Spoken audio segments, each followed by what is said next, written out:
Hello, আসসালামু আলাইকুম। আজকে এসএসসি হায়ার ম্যাথের অধ্যায় ৮ ত্রিকোণমিতির প্রথম ক্লাস। ত্রিকোণমিতি যার ইংলিশ হলো ট্রিগোনোমেট্রি বা ট্রাইগোনোমেট্রি। এখন এই ট্রাই কথাটার মানে হলো গিয়ে তিন, গণ এই কথাটা আসে কোণ, ঠিক আছে। আর মেট্রি মেট্রি কথার অর্থ তোমরা অলরেডি জানো, পরিমাপ। অর্থাৎ ত্রিকোণমিতি মানে তিন কোণের পরিমাপ, ঠিক আছে। এই কথাগুলোই এখানে আছে বইয়ের। আর এছাড়া ত্রিকোণমিতির ব্যবহার আছে যে কেন আসলে আমাদের ত্রিকোণমিতি লাগবে, তাই না? সাপোজ একটা গাছের ছায়া দেখে, আমাদের বইয়ের কথাই আমি তোমার বলতেছি, একটা গাছের ছায়া দেখা গাছের দৈর্ঘ্য তুমি বের করে ফেলাতে পারবা। আবার তুমি নদীর এক পাশে দাঁড়াই আছো, তুমি নদীর যে বিস্তার বা প্রস্থ কতটুকু সেটা বের করে ফেলাবা। এখন কেমনে বের করবা? গাছেরটা আমি তোমার শিখাইতে পারবো। দূরত্ব উচ্চতা নামে একটা চ্যাপ্টার আছে জেনারেল ম্যাথের, ঠিক আছে। সেখানে আমরা দেখবো যে গাছের ছায়ের অঙ্কগুলো কিভাবে হয়। তবে নদীর এক পাশে দাঁড়াইয়া নদীর প্রস্থ কিভাবে মাপে সেটা আমার আসলে আইডিয়া নাই। তারপরেও আমাদের বইতে যেহেতু বলা আছে এজন্য আমি তোমাদেরকে বললাম। এখন এই ত্রিকোণমিতি এই ফুল চ্যাপ্টারটা বলতে পারো আমরা সমকোণী ত্রিভুজের ক্ষেত্রে প্রযোজ্য, ঠিক আছে। আমরা জানি যে ত্রিভুজ কিন্তু অনেক রকমের আছে, তাই না? যে বাহুভেদে ত্রিভুজ হইল তিন প্রকার: সমবাহু ত্রিভুজ, সমদ্বিবাহু ত্রিভুজ আর বিষমবাহু ত্রিভুজ। সমবাহু ত্রিভুজে তিনটা বাহুই সমান, সমদ্বিবাহু ত্রিভুজে যে কোনো দুইটা বাহু সমান, আর বিষমবাহু ত্রিভুজে তিনটা বাহুই অসমান, মানে কোনো বাহু অন্য কোনো বাহুর সমান না। আর কোণ ভেদে ত্রিভুজ কত প্রকার? তিন প্রকার: সমকোণী ত্রিভুজ, সূক্ষ্মকোণী ত্রিভুজ আর স্থূলকোণী ত্রিভুজ। আচ্ছা, তোমরা কেউ বলো তো সমকোণী ত্রিভুজ কাকে বলে? আমরা জানি যে ত্রিভুজের একটি কোণ সমকোণ তাকে আমরা বলবো সমকোণী ত্রিভুজ। আচ্ছা, তাহলে যদি আমি তোমাকে প্রশ্ন করি যে সূক্ষ্মকোণী ত্রিভুজ কাকে বলবে, তুমি কি আমাকে বলবা যে হ্যাঁ ভাই এটা তো আরো সহজ, যে ত্রিভুজের একটি কোণ সূক্ষ্মকোণ তাকে সূক্ষ্মকোণী ত্রিভুজ বলে? তাহলে হবে না। শোনো, সূক্ষ্মকোণ কথাটার মানে হলো 90 ডিগ্রির থেকে ছোট। সূক্ষ্ম মানেই ছোট, আর স্থূল মানে কি? মোটা। আমরা যারা একটু মোটা তাদেরকে কিন্তু বলে যে স্থূলা, স্থূল দেহ বিশিষ্ট, ঠিক আছে, স্থূলাকার, একটু মোটা আর কি। তাহলে স্থূল কথাটার মানে হলো 90 ডিগ্রির থেকে বেশি, আর সূক্ষ্মকোণের মানে হইল গিয়ে 90 ডিগ্রির থেকে ছোট কোণ, আর সমকোণ মানে 90 ডিগ্রি। আরেকটা কথা, সরল কোণ মানে কি? এক সরল কোণ মানে হলো 180 ডিগ্রি। আচ্ছা, তাহলে আরেকটা টার্ম অনেকে শুনছো আবার অনেকে শুনো নাই, সেটা হলো প্রবৃদ্ধ কোণ। আচ্ছা, প্রবৃদ্ধ কোণ মানে কি? যেই কোণের মান 180 ডিগ্রির থেকেও বড় সেইটা হলো প্রবৃদ্ধ কোণ। 180 ডিগ্রির থেকে বড়, তবে 360 ডিগ্রির থেকে ছোট, এই কোণগুলোকে আমরা বলি প্রবৃদ্ধ কোণ। তাহলে আশা করি সূক্ষ্ম কোণ, সমকোণ, স্থূল কোণ, প্রবৃদ্ধ কোণ সবই তুমি বুঝতে পারছো, ঠিক আছে। এখন সমকোণী ত্রিভুজের বেলায় আমরা বলছিলাম কি, যে ওর শুধু একটা কোণ সমকোণ। আচ্ছা, ওর যদি একটা কোণ সমন হয়, ও ভালো কথা। একটা ত্রিভুজে কোণ কয়টা? আরে ভাইয়া, বাহু কয়টা? বাহু তিনটা। তাহলে কোণও কয়টা? কোণও তিনটা। এখন তিনটা কোণের মোট সমষ্টি কিন্তু 180 ডিগ্রি বা এক সরল কোণ, ঠিক আছে। ত্রিভুজের তিন কোণের সমষ্টি 180 ডিগ্রির বেশি কখনো হইতে পারবে না, কমও হইতে পারবে না। এখন একটা কোণে যদি সমকোণ হয়, তার মানে একটা কোণ যদি 90 ডিগ্রি হয়, তাহলে অপর যে দুইটা কোণ আছে সেই দুইটা কোণের মোট সমষ্টি হবে তখন 90 ডিগ্রি। অর্থাৎ ওই যে দুইটা কোণ, সেই দুইটা কোণ কিন্তু সূক্ষ্ম কোণ। তার মানে সমকোণী ত্রিভুজের প্রপার সংজ্ঞা হলো যেই ত্রিভুজের একটি কোণ সমকোণ এবং অপর দুইটি কোণ সূক্ষ্ম কোণ তাকে সমকোণী ত্রিভুজ বলে।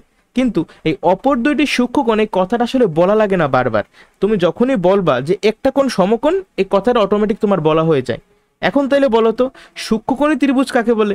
আমরা কিন্তু বলতে পারবো না যে যে ত্রিভুজের একটি কোণ সূক্ষ্মকোণ তাই সূক্ষ্মকোণী ত্রিভুজ না।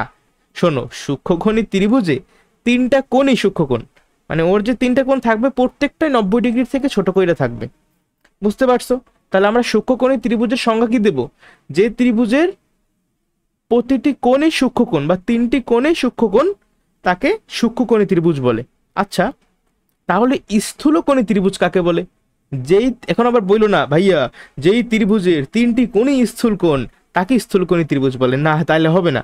দেখো, তিনটা কোণ স্থূলকোণ কখনো সম্ভব? আমরা একটু আগে বলছি যে ত্রিভুজের তিন কোণের সমষ্টি 180 ডিগ্রি। তাহলে মানে একটা কোণে যদি স্থূলকোণ হয়, দেখো একটা কোণ সাপোজ 95 ডিগ্রি, তাহলে অপর যে দুইটা কোণ আছে সেই দুইটা কোণের মোট সমষ্টি হবে 85 ডিগ্রি মাত্র।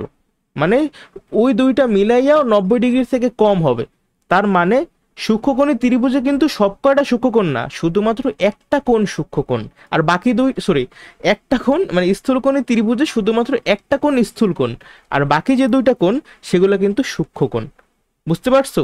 তাহলে সূক্ষ্মকোণী ত্রিভুজ কাকে বলে? এই প্রশ্নের উত্তর হবে যেই ত্রিভুজের একটি কোণ স্থূলকোণ এবং অপর দুইটি সূক্ষ্মকোণ তাকে স্থূলকোণী ত্রিভুজ বলে। এখন অপর দুইটি সূক্ষ্মকোণ এই কথাটা না বললেও চলে। তাহলে আমি ফাইনালি তোমার এই সংজ্ঞাগুলো বলি। সমকোণী ত্রিভুজ কাকে বলে? যেই ত্রিভুজের একটি কোণ সমকোণ তাকে সমকোণী ত্রিভুজ বলে। সূক্ষ্মকোণী ত্রিভুজ কাকে বলে? যেই ত্রিভুজের তিনটি কোণই সূক্ষ্মকোণ তাকে সূক্ষ্মকোণী ত্রিভুজ বলে। আর স্থূলকোণী ত্রিভুজ কাকে বলে? যেই ত্রিভুজের একটি কোণ স্থূলকোণ তাকে স্থূলকোণী ত্রিভুজ বলে। আশা করি কোনো সমস্যা নাই। এখন আমরা এই যে ত্রিকোণমিতি অধ্যায়টা পড়বো, এই অধ্যায়টা মূলত আমরা সমকোণী ত্রিভুজ নিয়েই পড়বো, ঠিক আছে? ত্রিকোণমিতি জিনিসটা বা আচ্ছা, আরেকটা জিনিস আছে যেটা সমকোণী ত্রিভুজের ক্ষেত্রে অ্যাপ্লিকেবল ছিল, তোমাদের কি সেটা মনে আছে? একটা উপপাদ্য, একজন বিশেষ মানুষের উপপাদ্য, তার নাম ছিল পাইথাগোরাস অথবা পিথাগোরাস। তো পিথাগোরাসের উপপাদ্য কিন্তু আমরা সবাই জানি, তাই না? যে অতিভুজ স্কোয়ার সমান সমান ভূমি স্কোয়ার যোগ লম্ব স্কোয়ার। আচ্ছা ঠিক আছে, অনেক কথা বললাম।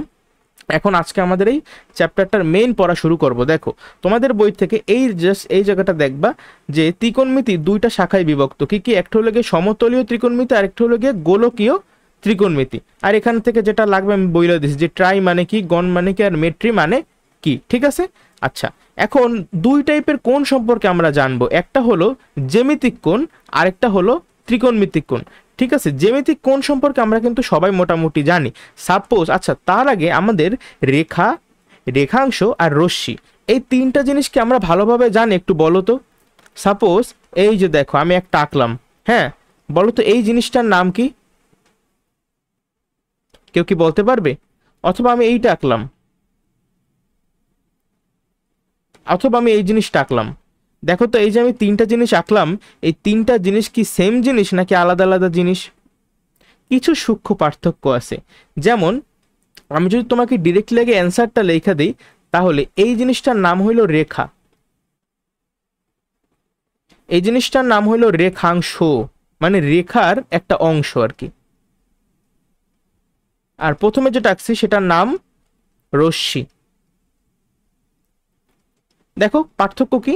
এই যে রেখা দুইও পাশে কিন্তু বাড়তেছে, এই দেখো এটাও বর্ধিত হইতেছে, এই পাশটাও বর্ধিত হইতেছে, কোনো থামাথামি নাই। বাট রেখাংশ কি? দেখো এদিকেও একটা ফুল স্টপ, এদিকেও একটা ফুল স্টপ, তার মানে রেখাংশ এটা কিন্তু স্টপ হয়ে রয়েছে, এটা কিন্তু বাড়তেছে না। অর্থাৎ এই রেখা থেকেই তুমি একটা নির্দিষ্ট পরিমাণ অংশ কাটছো, তখন তুমি পাবা রেখাংশ। আর রশ্মি কি? রশ্মি মানে দেখো একটা পয়েন্ট থেকে আসতেছে, একটা পয়েন্ট থেকে আইসা অন্য পয়েন্টে কিন্তু এটা বাড়তেই আছে, কখনো থামবে না, ঠিক আছে? যেমন আমরা কিন্তু বলি কি সূর্যালোক, আলোক রশ্মি, তাই না? আলোক রশ্মি কেমন, এরকম না? মানে আমরা মিন করি যে আলো থেকে রশ্মিগুলা ছড়াইয়ে যাইতেছে। আমরা জানি আলোক মানে এই যে সূর্যকে একটা নক্ষত্র, আমাদের সূর্যি মামা, সূর্যি মামা একটা নক্ষত্র, সূর্যের নির্দিষ্ট আলো আছে, সেই আলোটা আমাদের কাছে পৌঁছায় বা সকল মানে তার আশেপাশে সব জায়গায় যায়। ফুল সোলার সিস্টেমের একমাত্র বলতে পারো লাইট সোর্স হলো আমাদের সূর্য, ঠিক আছে? সূর্য থেকে আলো সব জায়গায় যায়। এখন আলোক রশ্মি যেভাবে দেখো এর কিন্তু একটা উৎস আছে, উৎস হলো সূর্য, সেই উৎস থেকে সকল জায়গায় ছড়াইয়ে যায়। ঠিক সেভাবেই আমরা যে রশ্মি বলতেছি বা রে, রশ্মির ইংলিশ হলো রে, ঠিক আছে? এই রশ্মির একটা নির্দিষ্ট উৎস আছে, সেই উৎস থেকে এটা কন্টিনিউয়াসলি ছড়াই যাইতেছে। এগুলো কিছু বেসিক কথাবার্তা, আমরা ক্লাস 6-এ এগুলো শেখার কথা। আচ্ছা, এই যে কোন কোন জিনিসটা কিভাবে সৃষ্টি হয় কেউ কি বলতে পারো? সাপোজ আমাদের এই একটা লাইন, এই আরেকটা লাইন, এই দুইটা মনে করো রেখা, ঠিক আছে? দুইটা রেখা বা বলতে পারো রশ্মি, যাই বলো না কেন, এরা যখন পরস্পরকে ছেদ করে, ঠিক আছে, পরস্পরকে ছেদ করলেই কিন্তু একটা কোণের সৃষ্টি হয় বা একটা অ্যাঙ্গেলের সৃষ্টি হয়, তাই না? এই অ্যাঙ্গেলটাকে আমরা নানা কিছু দিয়েই প্রকাশ করি, মাঝে মাঝে থিটা, মাঝে মাঝে অন্য কোনো নাম। সাপোজ এইটা হইলো এ বি রেখা আর এইটা হইলো গিয়ে বিসি রেখা, তো এরা পরস্পরকে আর কি বি বিন্দুতে ছেদ করছে, ঠিক আছে? আচ্ছা ভালো কথা, তাহলে এই কোণটার নাম কি বলবা? এই কোণটার নাম আমরা বলবো এইভাবে যে কোণ এ বি সি, অথবা কেউ যদি এইটাকে কোণ সিবিএ বলে তাহলেও কোনো সমস্যা নাই, অথবা যদি কেউ এটাকে আরেকটু মডিফাই করে কোণ বি বলে তাইলেও কোনো সমস্যা নেই, প্রত্যেকটাই সঠিক। বুঝতে পারছো? আচ্ছা, এখন তাহলে এই যে জ্যামিতিক কোণ আর ত্রিকোণমিতিক কোণের মধ্যে পার্থক্য কি? মেইন পার্থক্য হইলো আমাদের জ্যামিতিতে আমরা যে কোণগুলা দেখো, এইটা তুমি আমাকে বলো তো এইখানে কত ডিগ্রি কোণ উৎপন্ন হয়েছে?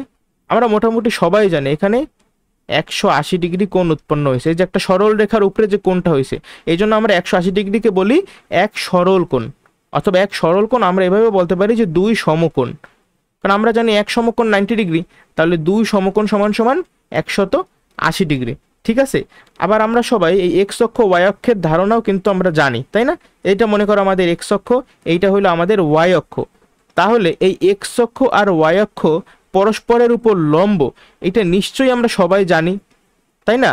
পরস্পরের উপর লম্ব মানে কি, এরা পরস্পরকে 90 ডিগ্রিতে ছেদ করছে, 90 ডিগ্রিতে ছেদ করছে। আর এই যে কেন্দ্র, দেখো তো কেন্দ্রে মোট কত ডিগ্রি, দেখেই বোঝা যাইতেছে কেন্দ্রে মোট 360 ডিগ্রি, অর্থাৎ এইটাও 90 ডিগ্রি, এইটাও 90 ডিগ্রি, এইটাও 90 ডিগ্রি, এইটাও 90 ডিগ্রি। এই প্রত্যেকটাকে বলে এক একটা চতুর্ভাগ।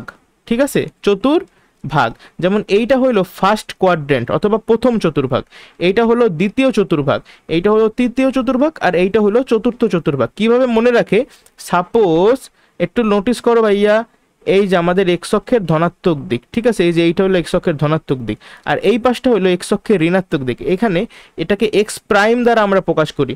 আবার ওয়াই, দেখো এটা উপরে হলো গিয়ে প্লাস ওয়াই, আর নিচে হলো এটাকে আমরা ওয়াই প্রাইম দিয়ে প্রকাশ করি। ঠিক আছে, এই বিন্দুটা এখানে এক্স প্রাইম প্রান্ত, এক্স প্রান্ত, ওয়াই প্রান্ত, ওয়াই প্রাইম প্রান্ত। এখন সামগ্রিকভাবে এই যে এই অক্ষটাকে আমরা বলি এক্স অক্ষ, আবার এই অক্ষটাকে আমরা বলি ওয়াই অক্ষ। ঠিক আছে, এই যে তাহলে আমাদের এই যে 90 ডিগ্রি কইরা চারটা যে চতুর্ভাগ সৃষ্টি হইলো, আমি কিন্তু সব বুঝছি।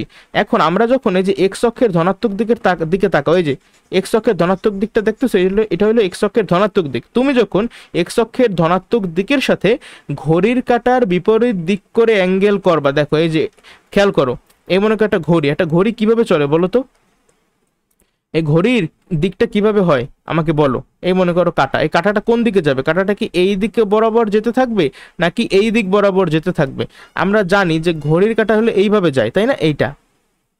এইটাকে বলা হয় ঘড়ির কাঁটার দিক বরাবর যাইতেছে, বা ইংলিশে বলে ক্লকওয়াইজ। আর যদি এইভাবে না যাইয়া বিপরীত পথে যায়, এইটাকে আমরা বলবো ঘড়ির কাঁটার বিপরীত দিকে যাওয়া, যেটাকে ইংলিশে আমরা বলি এন্টি ক্লকওয়াইজ, অথবা কেউ কেউ এই জিনিসটাকে কাউন্টার ক্লকওয়াইজও বলতে পারে। বুঝতে পারছো? তার মানে যদি একটা, দেখো এইটাকে বলা হয় ঘড়ির কাঁটার দিকে যাওয়া, বা ইংলিশে ক্লকওয়াইজ। আর যদি কোনো কিছু এইভাবে যায়, তাহলে এটাকে বলা হয় কাউন্টার ক্লকওয়াইজ। তুমি কাউন্টার ক্লকওয়াইজও বলতে পারো, অথবা এন্টি ক্লকওয়াইজও বলতে পারো। ঠিক আছে, এন্টি ক্লকওয়াইজ লেখা ফেলাই। তাহলে তুমি আমাকে বলো, যদি এই যে এক্স, মনে করো এটা এক্স অক্ষের ধনাত্মক দিক, ঠিক আছে, আমি মনে করো এইখান থেকে ঘড়ির কাঁটার বিপরীত দিকে এই পর্যন্ত আসলাম, এই পর্যন্ত আসলাম, ঠিক আছে। এখন বলো তো, এই যে আমার একটা অ্যাঙ্গেলের সৃষ্টি হয়েছে, একটা কোণের সৃষ্টি হয়েছে, মনে করো এটা থিটা কোণ, থিটার ভ্যালু যাচ্ছে তাই হইতে পারে। তুমি আমাকে এইটা বলো যে এরকম তোমরা কি কোণ আঁকছো কখনো? কোণের ধারণা তো তোমরা সবাই জানো, যখন ঘড়ির কাঁটার বিপরীত দিক বরাবর যাবা, তখন যে অ্যাঙ্গেলটা সৃষ্টি হবে সেটা হলো একটা পজিটিভ অ্যাঙ্গেল, ধনাত্মক কোণ। আর যদি কখনো তুমি ঘড়ির কাঁটার বিপরীত, দেখো এই যে এক্স অক্ষের ধনাত্মক দিক থেকে ঘড়ির কাঁটার বিপরীত দিকে আসলা, এটা কি ঘড়ির কাঁটার বিপরীত দিক না? মানে সরি, কি বলি, আমি একটু আউলাই গেছি। প্রথম আমরা যখন ঘড়ির কাঁটার বিপরীত দিকে আসছিলাম, তখন ধনাত্মক কোণের সৃষ্টি হয়েছিল। আর এখন কি, দেখো ঘড়ির কাঁটার দিক বরাবর আমি আসতেছি, তাই না? এই যে এই দিক, ঘড়ির কাঁটা তো এভাবে, এই যে ঘড়ির কাঁটার দিক বরাবর তুমি যখন আসো, তখন যে অ্যাঙ্গেলটা সৃষ্টি হয়, এই অ্যাঙ্গেলটা কিন্তু নেগেটিভ একটা কোণ বা ঋণাত্মক কোণ। ঠিক আছে, আচ্ছা, তাহলে আশা করি তোমরা সবাই এই যে চতুর্ভাগ, ঠিক আছে, কোনটা, আচ্ছা, তুমি ঘড়ির কাঁটার দিক বরাবর যখন মানে বিপরীত দিক বরাবর যখন যাইতে থাকবা, প্রথম যে চতুর্ভাগটা তোমার বাঁচবে সেটাকে আমরা বলছি প্রথম চতুর্ভাগ। আবার এই প্রথম চতুর্ভাগ অতিক্রম কইরা দ্বিতীয় যে চতুর্ভাগে তুমি আসলা, সেটা হলো দ্বিতীয় চতুর্ভাগ। দেখো আবার এই যে ঘড়ির কাঁটার বিপরীত দিকে চলতেছি চলতেছি চলতেছি, দ্বিতীয় চতুর্ভাগ অতিক্রম করে তুমি যেই চতুর্ভাগে আসবা সেটা তৃতীয় চতুর্ভাগ। আবার এরপরে যে চতুর্ভাগে তুমি আসবা ঘড়ির কাঁটার বিপরীত দিক বরাবর চলতে চলতে, সেটা হলো চতুর্থ চতুর্ভাগ। আশা করি বুঝতে পারছো। বাট আমি যদি তোমাকে বলি যে ঘড়ির কাঁটার দিক বরাবর তুমি যখন এই যে এক্স অক্ষের ধনাত্মক দিক থেকে ঘড়ির কাঁটার দিক বরাবর তুমি চলতে শুরু করলে প্রথমে কোন চতুর্ভাগ পাবা, তাহলে কিন্তু এটা হবে চতুর্থ চতুর্ভাগ। বুঝছো? আর যদি বলতাম এক্স অক্ষের ধনাত্মক দিক থেকে ঘড়ির কাঁটার বিপরীত দিকে ঘুরলে তুমি প্রথম কোন চতুর্ভাগ পাবা, সেইটা হয়তো প্রথম চতুর্ভাগ। তাহলে আমাদের প্রশ্নগুলো একটু নোটিস করতে হবে, ঠিক আছে, যে অ্যাকচুয়ালি কি চাইছে। তারপরে এই যে আমি তোমার ধনাত্মক আর ঋণাত্মক কোণ সম্পর্কে অলরেডি বলছি, এটা আসলে এই পৃষ্ঠে আমার আলোচনা করার কথা ছিল। তাহলে বলো তো আমি 20 ডিগ্রি কোণ কিভাবে আঁকবো? মনে করো এই যে আমি একটা রেখা পাইলাম, এই রেখায় চাঁদা নিয়া এই তো, তাই না, এটা মনে করো আমাদের 20 ডিগ্রি। কিন্তু যদি আমি বলতাম যে 20 ডিগ্রি না, -20 ডিগ্রি আঁকো, সেটা আমি কিভাবে করতাম? ধরি এইটা হলো আমাদের এক্স অক্ষের ধনাত্মক দিক, ঠিক আছে। আমি যেহেতু বলছি কি মাইনাস একটা অ্যাঙ্গেল মানে ঋণাত্মক কোণ, তাহলে ঋণাত্মক কোণ যদি পাইতে চাই আমি কি ঘড়ির কাঁটার বিপরীত দিকে যাব নাকি ঘড়ির কাঁটার দিকে যাব বলো? আমরা যেহেতু নেগেটিভ কোণ, তাহলে ঘড়ির কাঁটার দিকে যেতে হবে, নেগেটিভ মানেই ঘড়ির কাঁটার দিক, ঠিক আছে। তাহলে ঘড়ির কাঁটার দিকে কতখানি যাবা? 20 ডিগ্রি যাবা। তাহলে এই অ্যামাউন্টটা মনে করো 20 ডিগ্রি। তাহলে এখন তুমি কোনটা এঁকে ফেলো। তাহলে এই অবস্থায় তুমি যেই কোণটা পাইছো, এই কোণটাকেই বলা হবে -20 ডিগ্রি কোণ, বুঝতে পারছো? আর একটু আগে কিন্তু তুমি ঘড়ির কাঁটার বিপরীত দিকে গেছিলা, সো এটা পাইছিলা +20 ডিগ্রি। তাহলে তোমাকে এমসিকিউতে যদি এরকম প্রশ্ন করে যে -80 ডিগ্রি এই কোণটা কোন চতুর্ভাগে অবস্থিত, সেটা কি তুমি অ্যান্সার করতে পারবা বলো? সাপোজ এইটা হলো আমাদের এক্স অক্ষ, এইটা হলো আমাদের ওয়াই অক্ষ, ঠিক আছে। আচ্ছা, তাহলে বলছে কি মাইনাস একটা কোণ, নেগেটিভ একটা কোণ। তাহলে আমার কিন্তু এইখান থেকে দেখো, তুমি এইখানে প্রথমে কলমটা রাখবা বা পেন্সিলটা রাখবা, তারপরে খেয়াল করবা প্লাস নাকি মাইনাস। যদি বলে মাইনাস, তুমি ঘড়ির কাঁটার দেখো এই যে দিকে গেলা, আর যদি বলতো প্লাস, তাহলে তুমি ঘড়ির কাঁটার বিপরীত দিকে যাইতা, বুঝতে পারছো? তাহলে যেহেতু এখানে মাইনাস বসে, তুমি ঘড়ির কাঁটার দিকে যাবা, কতখানি যাবা, কখন তুমি থামবা? তুমি ঠিক 80 ডিগ্রি যাবা। তাহলে মনে করো এইটা হইলো 80 ডিগ্রি, এই পর্যন্ত, এই যে এইটা হইলো 80 ডিগ্রি, ঠিক আছে। তাহলে এই যে এখন তুমি আইকা দাও এটা, এই যে আমি পাইয়ে গেছি এই যে অ্যাঙ্গেলটা, এই অ্যাঙ্গেলটার নামই হবে বা এর অ্যামাউন্ট হবে -80 ডিগ্রি। বাট আমি যদি তোমাকে বলতাম যে +70 ডিগ্রি, আচ্ছা প্লাস তো তোমার বলে দেয় না, যখন শুধু 70 ডিগ্রি বলবে সেটাই +70 ডিগ্রি, ঠিক আছে। আচ্ছা, এই আগের প্রশ্নে -80 ডিগ্রি কোনটা বলো তো, কোন চতুর্ভাগে অবস্থান করতেছে? এটা কিন্তু এই যে দেখো চতুর্থ চতুর্ভাগে অবস্থান করতেছে। আর +70 ডিগ্রি দেখো, তুমি আগে দেখো এটা কি ধনাত্মক কোণ, তাহলে তুমি ঘড়ির কাঁটার বিপরীত দিকে যাবে, এই যে এই দিকে যাবা, কতখানি যাবা? 70 ডিগ্রি। তাহলে মনে করো এই অ্যামাউন্ট দেখো, এইটা মনে করো 70, ঠিক আছে। আচ্ছা, তাহলে এই যে আমি আঁকলাম, বলো তো এই অ্যাঙ্গেলটার পরিমাপ কত হবে? অ্যাঙ্গেলটার পরিমাপ হবে +70 ডিগ্রি। আশা করি তোমরা ধনাত্মক কোণ আর ঋণাত্মক কোণ কিভাবে আঁকবা বুঝতে পারছো। আচ্ছা, তাহলে বলো তো 135 ডিগ্রি কোণ, এই 135 ডিগ্রি কোণ, এই কোণটা আসলে বলো কোন চতুর্ভাগে অবস্থান করতেছে? আশা করি এখন এগুলো তোমাদের মানে বাম হাতের খেলা, তাই না? 135 ডিগ্রি, আগে দেখো এটা কিন্তু একটা পজিটিভ কোণ, তার মানে তোমার ঘড়ির কাঁটার বিপরীত দিক বরাবর যাইতে হবে। কখন থামবা? 135 যাইয়া, এই মনে করো গেলা, এই যে 90 ডিগ্রি পর্যন্ত আসলা, তারপরে 100, 110, 90-এর পরে আরো কত? 45 ডিগ্রি, তার মানে 90 ডিগ্রি গেলা, তারপর আরো 45 ডিগ্রি গেলা। এই আমি পুরোটা যদি ড্র করি, তাহলে এই যে ফুল। এখন তুমি রশ্মিটা আইকা দাও, রশ্মিটা আইকা দিলাম আমরা, এই। তাহলে এখন এই যে আমি অ্যাঙ্গেলটা পাইলাম, এই অ্যাঙ্গেলটার নাম হবে কি 135 ডিগ্রি। কিন্তু যদি আমি তোমারে বলতাম -55 ডিগ্রি, তাহলে তুমি কিভাবে আঁকতা?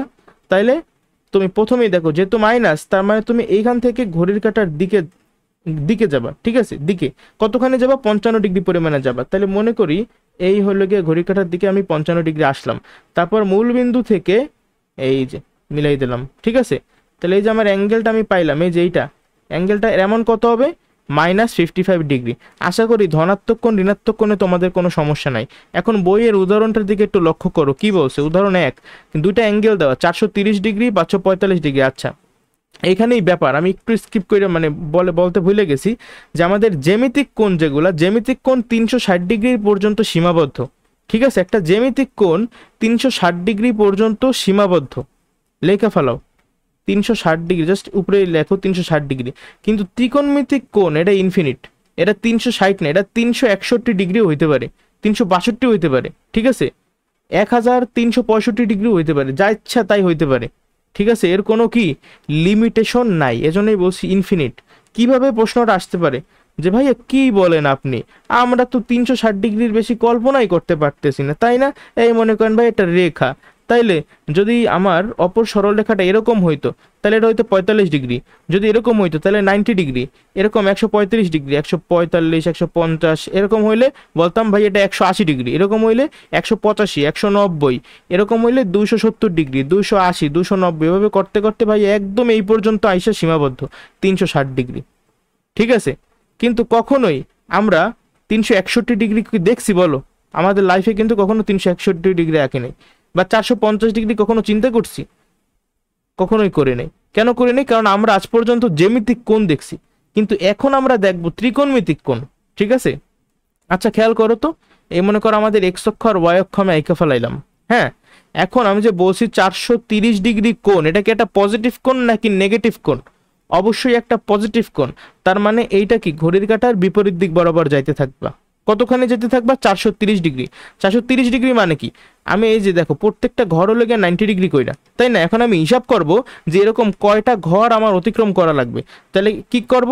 আমি 430কে সিম্পলি 90 দিয়ে ভাগ করব, তাইলেই কিন্তু বেরোই যাবে আমার কতগুলা চতুর্ভাগ অতিক্রম করতে হবে। 90 দিয়ে ভাগ করো, 4 নং 36, 5 নং 45, তাহলে 4 নং 36 কত হইলো? 70 ডিগ্রি। বুঝতে পারছো? তার মানে আমি কি লিখতে পারি যে 430 ডিগ্রি সমান সমান, আমরা জানি কি ভাজ্য সমান সমান ভাজক গুণ ভাগফল যোগ ভাগশেষ। তাহলে আমরা লিখতে পারি 430 সমান সমান 4 গুণ 90 যোগ 70, তাই না?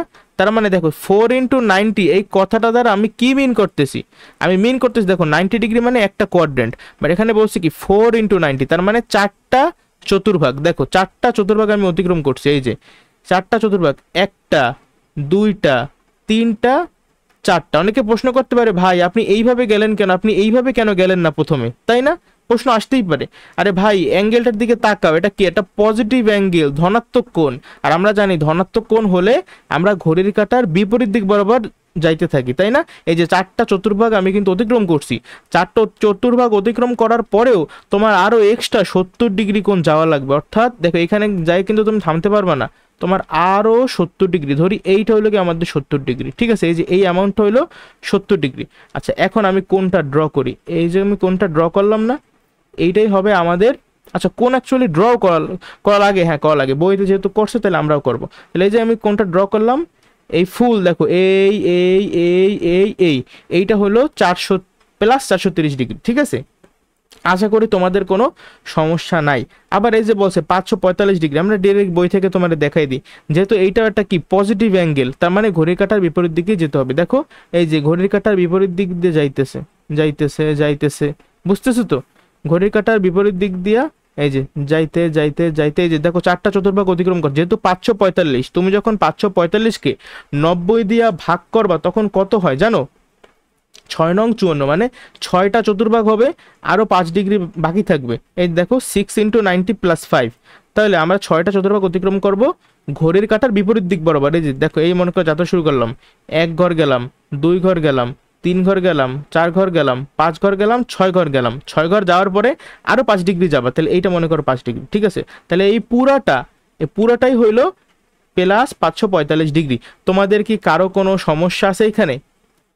আমরা যখন জ্যামিতিক কোণ করতাম তখন আমরা শুধুমাত্র দেখো এই যাইতাম এই যাইতাম এই যাইতাম এই যাইতাম, এরপরে যে আরো যাওয়া যায় এইটা আমরা কখনো করি নাই আগে, এটা আমরা এই নতুন শিখলাম। কেন সম্ভব হইলো এটা? কারণ আমরা এখন ত্রিকোণমিতিক কোণ করতেছি, আমরা জ্যামিতিক কোণ করতেছি না। বুঝতে পারছো? আচ্ছা এখন আমরা কিছু কাজ দেখি, আমাদের বইয়ে কিছু কাজ দেয়া আছে। ঠিক আছে, প্রথম দেখো 330 ডিগ্রি, 535 ডিগ্রি, 777 ডিগ্রি, 1045 ডিগ্রি, এই কোণসমূহ কোন চতুর্ভাগে অবস্থান করে তার চিত্র সহ দেখাও। আমরা প্রথমেই 330 ডিগ্রি, হ্যাঁ আমরা চিত্র দেখাবো, সাথে সাথে বলবো এগুলা কোন চতুর্ভাগে অবস্থান করে। তাহলে একটা কাজ করি, আমার প্রাইমারি কাজ হবে আমরা এক্স অক্ষ আর ওয়াই অক্ষ ড্র করব। ঠিক আছে, আচ্ছা ড্র করলাম। এখন 330 ডিগ্রি, দেখো এই অ্যাঙ্গেলটা একটা কেমন অ্যাঙ্গেল? অবশ্যই একটা পজিটিভ অ্যাঙ্গেল। দেখো এই প্রত্যেকটাই পজিটিভ অ্যাঙ্গেল এখানে দেওয়া, কোনো নেগেটিভ অ্যাঙ্গেল এখানে নাই, বাট থাকতে পারতো, আমি একটা দেখাবো না নেগেটিভ অ্যাঙ্গেল দিয়া। 330কে তোমরা 90-এর গুণিতক রূপে প্রকাশ করবা, মানে আগে কি করবা, তুমি জাস্ট সিম্পলি 90 দিয়ে ভাগ করো। 90 দিয়ে ভাগ করলে কত হয়, 3 নং 27, 4 নং 36, তার মানে 3 ইন্টু 90 ডিগ্রি। 3 ইন্টু 90 ডিগ্রি কত হয়, 270 ডিগ্রি। 270 যোগ 60, তাহলে আমরা পাবো 330 ডিগ্রি। হিসাবটা আশা করি বুঝতে পারছো। তাহলে 3 ইন্টু 90 মানে কি, আমি 3টা চতুর্ভাগ পার হব, তাই না? দেখো ড্র করি আমরা 3টা চতুর্ভাগ, 1টা 2টা 3টা। কেন এদিক দিয়ে গেছি আশা করি তোমাদের এখন কোনো ডাউট নেই, কারণ এটা একটা পজিটিভ অ্যাঙ্গেল, এই জন্য পজিটিভ অ্যাঙ্গেল হলে আমরা ঘড়ির কাঁটার বিপরীত দিকে যাই। এখন তাহলে 3টা যাওয়ার পরে আমার আরও বাকি থাকে 60 ডিগ্রি, তাহলে এই মনে করো এটা মনে করো 60, ঠিক আছে, এতটুকু লেগে 60 ডিগ্রি। তাহলে এখন আমরা ড্র করে ফেলি, এই মূলবিন্দু এটা মিলাই দিই। তাহলে এই যে আমাদের অ্যাঙ্গেলটা হইলো, এই যে দেখো এই পুরো অ্যাঙ্গেলটা ভ্যালু কত, 330 ডিগ্রি। এটা একটা কেমন কোণ, প্রশ্ন করি, এটা একটা কেমন কোণ, এটা একটা প্রবৃদ্ধ কোণ, তাই না? আচ্ছা, আর এইটা কোন চতুর্ভাগে অবস্থান করে, অবশ্যই চতুর্থ চতুর্ভাগে, কোনো সমস্যা নাই। আচ্ছা, এখন পরবর্তী প্রবলেমটা আমরা সলভ করি। 535 ডিগ্রি, 535 ডিগ্রি এই অ্যাঙ্গেলটাকে আমরা এভাবে এই 90-র গুণিতক রূপে প্রকাশ করব, আর যতটুকু অবশিষ্ট থাকে সেটাকে এইভাবে লিখবো। তার মানে আমরা ডিরেক্টলি 90 দিয়ে জাস্ট ভাগ করব। আচ্ছা, সবাই 90 দিয়ে ভাগ করো তো 535 ডিগ্রিকে, দেখো কত আসে ভাগফল, একটা দশমিক কিছু একটা আসবে। আমি হিসাব করি মনে মনে, 6 নং তো 54 হয়ে যায় না, তাইলে হবে না, 5 ইন্টু হবে, 5 ইন্টু 90 ডিগ্রি, 5 ইন্টু 90 ডিগ্রি করলে কত হয়, 450 ডিগ্রি। 450 ডিগ্রির সাথে আরও 85 ডিগ্রি যোগ করতে হবে, ঠিক আছে? আচ্ছা, তাহলে এই যে 5 ইন্টু 90 মানে কি, আমরা ঘড়ির কাঁটার বিপরীত দিকে 5 ঘর অতিক্রম করব, 4 5 5 ঘর অতিক্রম করার পরে আরও 85 ডিগ্রি যাব, তাহলে এই ফুল অ্যামাউন্টটা, ঠিক আছে? তাহলে আমি এই যে মিলাই দিলাম। আশা করি তোমাদের এখানে কারো বুঝতে সমস্যা নাই।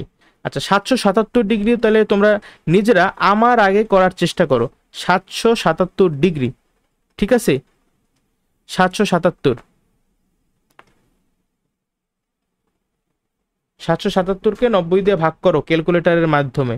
777 ভাগ 90 কত আসে, 8 দশমিক সামথিং, তার মানে আমার 8 হবে। দেখো কিভাবে লিখি আমরা জিনিসটাকে, আমি 90 দিয়ে ভাগ করে দেখছি, আমার ভাগফল আসে 8.63। তাহলে তুমি সিম্পলি এখানে ওই পূর্ণ সংখ্যাটা নাও, 8 গুণ 90, তাহলে কত হয়, 8 নং 72, মানে 720 ডিগ্রি। আর বাকি থাকে কত, 57 ডিগ্রি, তাহলে প্লাস 57 ডিগ্রি। আশা করি বুঝছো। আচ্ছা, একটু ওয়েট করো তোমরা।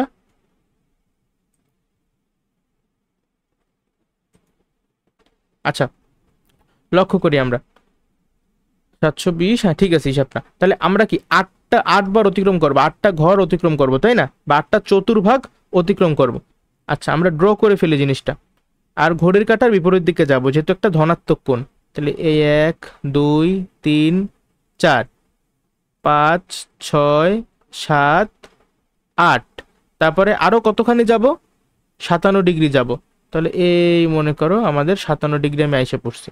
তাহলে এখন তুমি ড্র করে ফেলো, এই যে এই ফুল অ্যাঙ্গেলটা কত ডিগ্রি, 777 ডিগ্রি। তাহলে আশা করি 1045 ডিগ্রিও তুমি আঁকতে পারবা, তাই না?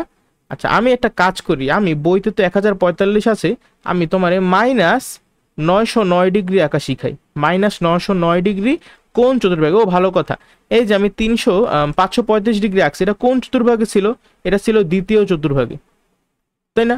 আবার এই যে আমি 777 ডিগ্রি আঁকলাম, এটা কোন চতুর্ভাগে, এটা কিন্তু ফার্স্ট কোয়াড্রেন্টে। এখন এই যে -909 ডিগ্রি আমি আঁকবো, ঠিক আছে? কিভাবে, প্রথমেই দেখো এটা একটা ঋণাত্মক কোণ, তার মানে একটু আগের অঙ্কগুলো আমি কিন্তু ঘড়ির কাঁটার বিপরীত দিকে গেছি, বাট এখন আমি ঘড়ির কাঁটার দিক বরাবর যাব, ঠিক আছে? আচ্ছা, তাহলে এই এক্স অক্ষ ওয়াই অক্ষ আমি আঁকলাম। আর একটা কাজ করি আমরা, 909কে 90 দিয়ে ভাগ করো, মানে ওই প্রত্যেকবারের যে নিয়মটা আর কি। দেখো তো 909 -909 ডিগ্রি, যেহেতু -909 ডিগ্রি সমান সমান কত দেখি তো, 90 গুণিতক কত হয়, 909 ভাগ 90 হবে তোমার 10 দশমিক সামথিং, ঠিক আছে? 10 দশমিক সামথিং হয়েছে না, যেহেতু এটা মাইনাস অ্যাঙ্গেল, তাহলে তুমি এখানে দাও -10 ইন্টু 90, ঠিক আছে। জাস্ট এখানে কি দিলাম, আমরা মাইনাস দিলাম, প্রত্যেকবার তো 10 থাকে, এবার মনে করো মাইনাস দিলাম, প্রত্যেকবার এখানে ধনাত্মক থাকে, বাট এবার ঋণাত্মক, যেহেতু অ্যাঙ্গেলটাই আমাদের ঋণাত্মক এই জন্য। ওকে, তাহলে -10 × 90 মানে -900, -900 আরও -9 ডিগ্রি, তাইলেই কিন্তু তুমি -909 ডিগ্রি পাবা। বুঝতে পারছো সবাই? আশা করি বুঝতে পারছো। তাহলে -10 × 90 মানে কি, এখন আমি 10 ঘর বা 10টা চতুর্ভাগ অতিক্রম করব, কিন্তু ঘড়ির কাঁটার দিক বরাবর। ঠিক আছে, আচ্ছা দেখো, আমরা কিন্তু এইখান থেকে যাত্রা শুরু করব, ঘড়ির কাঁটার দিক বরাবর আমরা যাইতে থাকবো। এই যে যাইতেছি, 1 ঘর, 2 ঘর, 3 ঘর, 4 ঘর, 5 ঘর, 6 ঘর, 7 ঘর, 8 ঘর, তারপরে কত ঘর যাব, 9 ঘর, 10 ঘর। আচ্ছা 10 ঘর গেলাম, 10 ঘর যাওয়ার পরে কি বলছে, আরো আরো 9 ডিগ্রি। মাইনাস মানে কি, মাইনাস মানে আরো ঘড়ির কাঁটার দিকে যাবা 9 ডিগ্রি।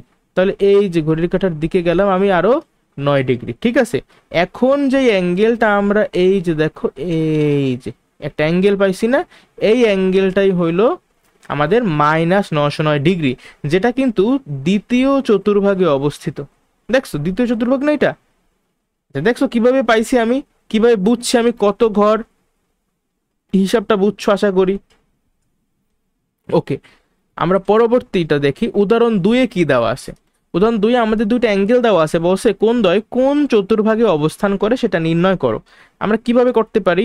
আচ্ছা দেখো, -520 ডিগ্রি সমান সমান, তুমি 520কেই 9 দিয়ে ভাগ করো। দেখো কত, সরি 9 তো না, 90 দিয়ে ভাগ করো। 90 দিয়ে যদি আমরা ভাগ করি, 520 ভাগ 90, তাহলে আসে 5.78। আমরা ওই তো 5টা নেবো আর কি, যেহেতু এটা নেগেটিভ, তাহলে আমরা আগে একটা মাইনাস দিই, তারপরে 5 লিখি। ঠিক আছে, ইন্টু 90 ডিগ্রি। তাহলে দেখো তো, -5 × 90 মানে কি, -5 নং 45 মানে -450 ডিগ্রি আমি পাইয়ে গেছি। তাহলে আমি যদি -520 ডিগ্রি বানাতে চাই, যেহেতু সমান চিহ্ন, তাহলে আমার কি আরও -70 ডিগ্রি করতে হবে, তাই তো আমি -520 ডিগ্রি পাবো, তাই না? আচ্ছা তাহলে এখানে লেখো -70 ডিগ্রি। তার মানে এই অ্যাঙ্গেলটা বলো তো তুমি কিভাবে পাবা? তুমি অবশ্যই ঘড়ির কাঁটার দিকে যাবা। কয় ঘর যাবা? 5 ঘর যাবা, যেহেতু নেগেটিভ, তাইলে ঘড়ির কাঁটার দিকে আমরা যাওয়া শুরু করলাম। 1 ঘর, 2 ঘর, 3 ঘর, 4 ঘর, 5 ঘর যাওয়ার পরে বলছে কি আরো -70, মানে যেহেতু মাইনাস, তার মানে তুমি ঘড়ির কাঁটার দিকে যাবা, আরো কতখানি যাবা, 70 ডিগ্রি যাবা। তাহলে এই যে মনে করো আমরা গেলাম, এইটা হলো গিয়া আমাদের সেই অ্যাঙ্গেল। ঠিক আছে, আশা করি সবাই ভালোভাবে বুঝছো। তাহলে এটা কোন চতুর্ভাগে অবস্থিত? থার্ড কোয়াড্রেন্ট বা তৃতীয় চতুর্ভাগে। কারো কোনো ডাউট থাকলে এখনই বলতে পারো। পরবর্তী -750 ডিগ্রি। আচ্ছা এখন আমরা চিত্রতে এখানে আঁকতে বলে নাই, শুধু আস্ক করছিল কোন চতুর্ভাগে অবস্থান করে, তাই না?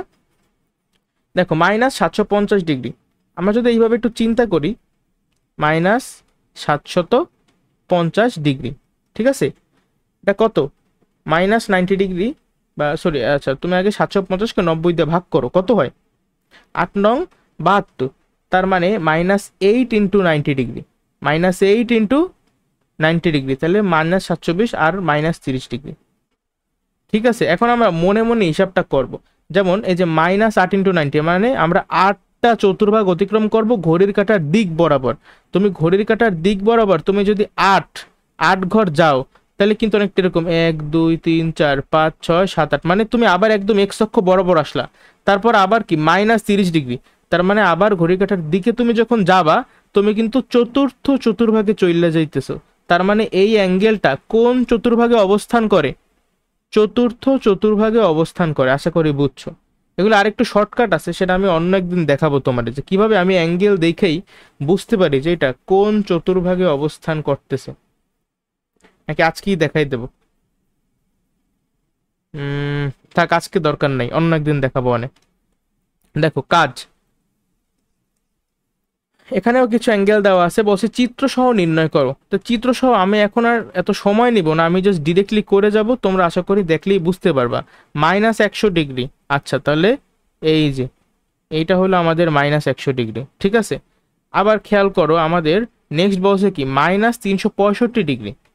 আচ্ছা -365 ডিগ্রি আঁকি, আঁকে ফেলাই, ঘড়ি কাঁটার দিকে যাব 365, মানে কি 360 ডিগ্রির থেকে আরো 5 ডিগ্রি বেশি, তাহলে 90, 180, 300। আচ্ছা, এই যে অ্যাঙ্গেলটা পাইলাম, এটা হলো আমাদের 365 ডিগ্রি। আচ্ছা, অ্যাঙ্গেলটা আইকে ফেলাই আমরা।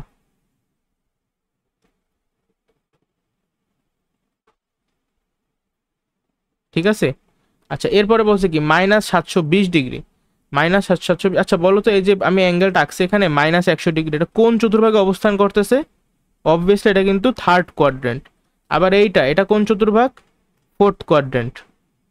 তাইলে বলো -720 ডিগ্রি অ্যাঙ্গেলটা কোথায় থাকবে? এটা আদৌ কোনো চতুর্ভাগে থাকবে কি? এটার অ্যান্সার কেউ বলো আমার আগে, চিন্তা করো। 90 দিয়ে ভাগ করলে কত হয়? -8 × 90, তাই তো? তার মানে ঘড়ির কাঁটার দিক বরাবর আমরা 8 ঘর যাব। 1 ঘর, 2 ঘর, 3 ঘর, 4 ঘর, 5 ঘর, 6 ঘর, 7 ঘর, 8 ঘর। এই যে আমি একদম পাক্কা 700 মানে -720 ডিগ্রি পাইয়ে গেছি। ঠিক আছে, এখানে কিন্তু আর কোনো অ্যাঙ্গেল নাই।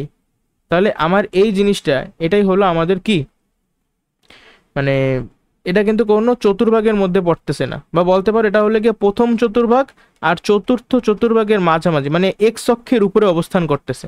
বুঝতে পারছো? আচ্ছা, এই যে 1320 ডিগ্রি কোণ, এইটা কোথায় হবে বলতে পারো তো কেউ, চিত্র সহ? আবার 90 দিয়ে ভাগ করে, এটা কিন্তু একটা পজিটিভ অ্যাঙ্গেল। তার মানে ঘড়ির কাঁটার এবার বিপরীত দিকে আমার যেতে হবে। ঘড়ির কাঁটার বিপরীত দিকে 1320কে তুমি যদি 90 দিয়ে ভাগ করো, দেখো 1320 ভাগ 90 আসে 14.67। তার মানে তুমি 14 ঘর অতিক্রম করতে হবে তোমার। ঠিক আছে, তাহলে 1, 2, 3, 4, 5, 6, 7, 8, 9, 10, 11, 12। আচ্ছা, চিত্রটা একটু ভালো হইতেছে না, তবে তোমরা বুঝে নাও। 12, এরপরে এই 13, এই 14 ঘর অতিক্রম করার পরে আরো কত থাকে দেখি তো? 14 × 90, 1260। তার মানে আমার আরো 60 ডিগ্রি অবশিষ্ট থাকে। তাহলে এইখান থেকে আমার আরো 60 ডিগ্রি যেতে হবে। এই মনে কর আমি আরো 60 ডিগ্রি গেলাম। এরপরে তুমি যখন মিলাই দেবা, এই হলো গিয়ে সেই অ্যাঙ্গেল। বুঝতে পারছো?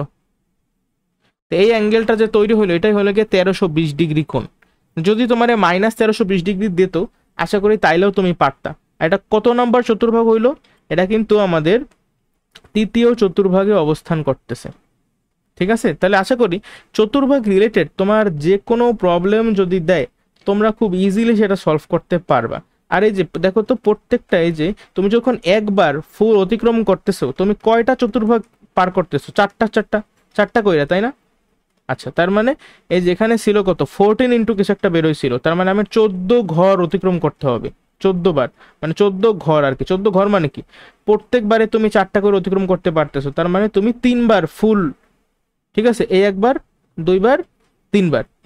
3বার করলেই তোমার কি 12বার হয়ে গেছে। তারপর এই 13বার, এই 14বার, আর এই এক্সট্রা 60 ডিগ্রি অ্যাঙ্গেল। ঠিক আছে, দেখ আশা করি এই জিনিসটা আসলে নিজেদের প্র্যাকটিসের ব্যাপার। আমি যতই বলি, প্র্যাকটিস না করলে কিন্তু এগুলো কিছু পারবে না। এখন কোন পরিমাপের একক আছে, এটা খুবই ইম্পর্টেন্ট, এটা সবাই আসলে খেয়াল করে না। দুই টাইপের আছে তোমাদের, ঠিক আছে, বইতে। একটা হলো ষাটমূলক পদ্ধতি বা সেক্সাডেসিমাল, আরেকটা হলো বৃত্তীয় পদ্ধতি বা সার্কুলার সিস্টেম। এখন আমরা সচরাচর ষাটমূলক পদ্ধতি পুরোটা ব্যবহারও করি না, আমরা শুধুমাত্র ডিগ্রি জানতাম, আর কিছু আমরা জানতাম না। তবে এখন একটু নতুন জিনিস জানবো, সেটা হলো এটা মার্ক করতে পারো যে ষাটমূলক পদ্ধতিতে কোন পরিমাপের একক ধরা হয়? সমকোণকে। ঠিক আছে, সে এক সমকোণ মানে কি 90 ডিগ্রি। তা তুমি যদি সমকোণকে 90টা ভাগে ভাগ করো, প্রত্যেকটা ভাগ হবে 1 ডিগ্রি, এটা তো বোঝাই যায়। আবার ওই 1 ডিগ্রি তো কত ছোট, সেই 1 ডিগ্রি, আচ্ছা ডিগ্রি মানে অনেকটা হলো গিয়ে ঘন্টা, বুঝছো? মানে এভাবে চিন্তা করতাম আমি তোমার মতো বসে থাকতে। তাহলে এই 1 ডিগ্রিকে তুমি যখন 60 ভাগে ভাগ করবা, তখন তুমি প্রত্যেকটা যে ভাগ পাবা সেইটা হবে 1 মিনিট। আবার 1 মিনিটকে তুমি যখন আরো 60 ভাগে ভাগ করবা, তখন প্রত্যেকটা যে ভাগ পাবা সেটা হবে 1 সেকেন্ড। তার মানে ডিগ্রি কিন্তু অনেকটা ঘন্টার মতো কাজ করতেছে। ঠিক আছে, তাহলে আমরা যেমন বলতাম আগে কি 1 ঘন্টা সমান সমান 60 মিনিট, এখন আমরা বলি 1 ডিগ্রি সমান সমান 60 মিনিট। আবার এক সমকোণ সমান সমান, এটা তো আগেই জানতাম, এক সমকোণ সমান সমান 90 ডিগ্রি। জাস্ট 1 ঘন্টার জায়গায় বলতেছি 1 ডিগ্রি। 1 ডিগ্রি সমান সমান 60 মিনিট। আবার 1 মিনিট সমান সমান 60 সেকেন্ড। আশা করি এই তিনটা একদম মুখস্থ হয়ে গেছে তোমাদের, কারণ এগুলো লাগবে এখনই। নেক্সট আমরা ষাটমূলক পদ্ধতি সম্পর্কে জানলাম। এখন আমাদের জানতে হবে রেডিয়ান পদ্ধতি সম্পর্কে। এরা আমরা হয়তো আগে জানি নাই কখনো। রেডিয়ান পদ্ধতি সম্পর্কে কিছু ইনফরমেশন আমাদের জানা লাগবে, সেটা হলো বৃত্তীয় পদ্ধতি। ঠিক আছে, মানে ওই বৃত্তীয় পদ্ধতিতে আমাদের একক হইল গিয়ে রেডিয়ান আর কি। ঠিক আছে, দুইটা পদ্ধতি, একটা হলো গিয়ে ষাটমূলক পদ্ধতি, একটা হলো গিয়ে বৃত্তীয় পদ্ধতি। ষাটমূলক পদ্ধতির একক হইল গিয়ে সমকোণ, আর বৃত্তীয় পদ্ধতির একক হইল রেডিয়ান। এটা জানি না ভুল, এটা কিন্তু এই যে বইয়ের লাইন দেখো, বৃত্তীয় পদ্ধতিতে এক রেডিয়ান কোণকে কোণ পরিমাপের একক ধরা হয়। ঠিক আছে, এমসিকিউ দিলেও দিতে পারে স্যাররা যদি চায়। এখানে কিছু প্রতিজ্ঞা আছে, আমরা সেগুলা প্রমাণ আপাতত লাগবে না, আমি জাস্ট তোমাদের একবার দেখাই দেবো, আর কিছু না। এখন এই রেডিয়ান কি? রেডিয়ান হইলো, সাপোজ একটা বৃত্ত তুমি নাও, ওই বৃত্তের ব্যাসার্ধ কত এখানে আর, এই বৃত্তের সমান ব্যাসার্ধ বিশিষ্ট তুমি যদি একটা চাপ আঁকো, এটা কি? এটা বৃত্তের চাপ, এই যে এটা একটা কি চাপ। ঠিক আছে, চাপ মানে হলে গিয়া পরিধির একটা অংশ, সোজা কথা।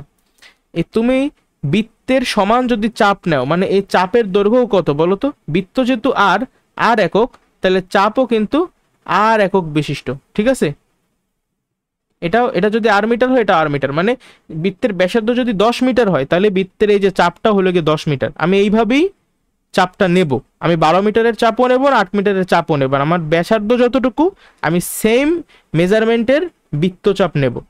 তখন আমার এই চাপটা নেওয়ার পরে দেখো তো, কেন্দ্রে যতটুকু কোণ উৎপন্ন করবে সেই অ্যাঙ্গেলটাকে আমরা বলি 1 রেডিয়ান। এটা জানি কখনো না বলো, এক্সাক্ট সংজ্ঞা লাগবে। 1 রেডিয়ান কাকে বলে? দেখো, কোনো বৃত্তের ব্যাসার্ধের সমান চাপ উক্ত বৃত্তের কেন্দ্রে যে কোণ উৎপন্ন করে সেই কোণকে আমরা 1 রেডিয়ান বলি। আশা করি কোনো সমস্যা নাই এত ইজি জিনিস বুঝতে। আচ্ছা, প্রতিজ্ঞা একটা কি, যে কোনো দুইটা বৃত্ত, তুমি র্যান্ডম দুইটা বৃত্ত নেবা, সেগুলোর স্ব পরিধি ও ব্যাসের অনুপাত সমান। কিভাবে? সাপোজ আমি তো ভালো বৃত্ত আসলে আঁকতে পারি না, তারপরেও এখান থেকে একটা বৃত্ত আমি নিয়ে নিই, দাঁড়াও খেয়াল করো তোমাদের বোঝার সুবিধার্থে একটা ছোট্ট একটা বৃত্ত নেব। ঠিক আছে, এই মনে করো একটা বৃত্ত, এই আরেকটা বৃত্ত, দুইটা বৃত্ত নিলাম আমরা। এখন এই দুইটা বৃত্তের মধ্যে, আচ্ছা মনে হয় দেখাও যাইতেছে না, একটু ছোট হয়ে গেছে বৃত্ত দুইটা। এখন কি একটু দেখতে পাও? এখন মেবি একটু দেখতে পাইতেছো। ঠিক আছে, আমরা বুঝতেছি যে এই বৃত্তটা একটু ছোট, এই বৃত্তটা একটু সরি, এই বৃত্তটা একটু বড়, এটা একটু ছোট। ঠিক আছে, এখন এই বৃত্তের ব্যাসার্ধ কতটুকু? সাপোজ এই বৃত্তের ব্যাসার্ধ হলো গিয়ে এতটুকু, আবার এই বৃত্তের ব্যাসার্ধ হলো গিয়ে এতটুকু। ঠিক আছে, এখন তুমি এই দুইটা বৃত্তেরই যদি পরিধি পরিমাপ করো, হ্যাঁ মনে করো এই প্রথমটা হইলো গিয়ে এ বৃত্ত আর দ্বিতীয়টা হলো গিয়ে বি বৃত্ত, সরি। ঠিক আছে, আচ্ছা তাহলে প্রথম বৃত্তের যে পরিধি হবে, আমরা জানি পরিধির সূত্র 2πr, তাই না? 2π এর সাথে আমরা ব্যাসার্ধটা গুণ করি। সাপোজ প্রথম এই এ বৃত্তের ব্যাসার্ধকে আমরা আর এ দ্বারা প্রকাশ করতেছি, আর বি বৃত্তের যে ব্যাসার্ধ সেটাকে আমরা আর বি দ্বারা প্রকাশ করতেছি। তাহলে দেখো তো, এইটা হলো আমাদের প্রথম বৃত্তের পরিধি, আর এটা হলো আমাদের দ্বিতীয় বা বি বৃত্তের পরিধি। ঠিক আছে, বলছে পরিধি ও ব্যাসের অনুপাতটা সমান, পরিধি ও ব্যাস। আচ্ছা, ব্যাস মানে কি? প্রথম বৃত্তের ব্যাস কতটুকু সেটা বল, মানে এই যে এ বৃত্তের ব্যাস কতটুকু, এই বৃত্তের ব্যাস হইলো গিয়া ব্যাসার্ধের সাথে 2 গুণ করলেই পুরো ব্যাসটা পাইয়ে যাবা। তাহলে আর এর সাথে বা এ বৃত্তের ব্যাসার্ধের সাথে 2 গুণ করলা, এটা হলো গিয়ে আমার এ বৃত্তের ব্যাস। আবার বি বৃত্তের ব্যাস কতটুকু? বি বৃত্তের ব্যাস হবে এতটুকু, 2rb। এখন দেখো তো, আমরা যদি এ বৃত্তের ক্ষেত্রে একটু এ বৃত্তের দিকে আগে লক্ষ্য করো, এখানে 2 এখানে 2 কাটাকাটি চলে যাবে, আবার আরে কাটাকাটি চলে যাবে, থাকবে কি? শুধুমাত্র একটা পাই।